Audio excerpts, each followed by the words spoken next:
ٹھیک ہے، جزاک اللہ۔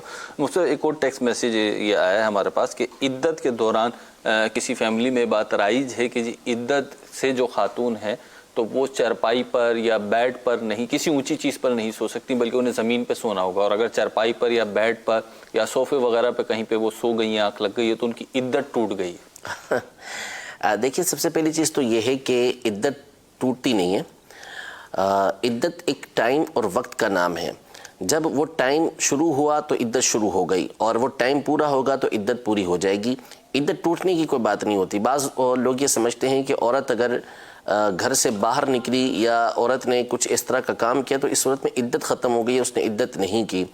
دیکھیں، عدت تو گزرے گی ہی گزرے گی، چاہے عورت کرے یا نہ کرے۔ البتہ عدت کے جو احکام ہیں اس پر عمل نہ کرنے کی وجہ سے عورت گناہگار ہوگی۔ مثلا وہ گھر سے باہر نکلتی ہے بلا اجازت شرعی، تو اس صورت میں وہ گناہگار ہوگی، اس پر توبہ کرنا یہ ضروری ہوگا، لیکن اس کی عدت کا وقت یہ چل رہا ہے، یہ گزر رہا ہے۔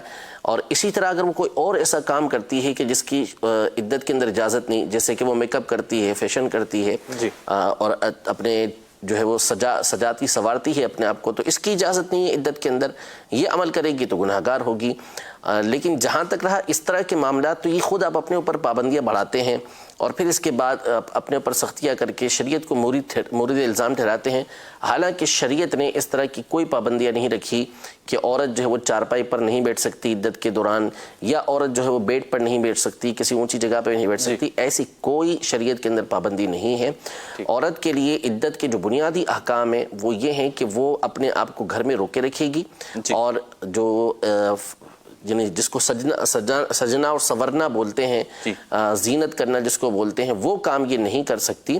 یہ بنیادی چیزیں ہیں۔ باقی یہ آسمان کو نہیں دیکھ سکتی، یا ایک کمرے سے دوسرے کمرے میں نہیں جا سکتی، یا صحن کے اندر نہیں آ سکتی، ان کی کوئی حقیقت نہیں۔ ٹھیک ہے، مصعب، عدت کی بات چلیے تو ایک بڑا کامن مسئلہ ہے، وہ میں آپ سے پوچھ لیتا ہوں عوامی سطح پہ، کہ عدت جب ختم ہوتی ہے، عدت کی جو مدت ہے وہ پوری ہوئی، تو اب خاتون کا سجنا سنورنا یا گھر سے نکل کر کسی مخصوص رشتہ دار کے یہاں جانا یا بازار میں جانا ضروری ہے یا نہیں؟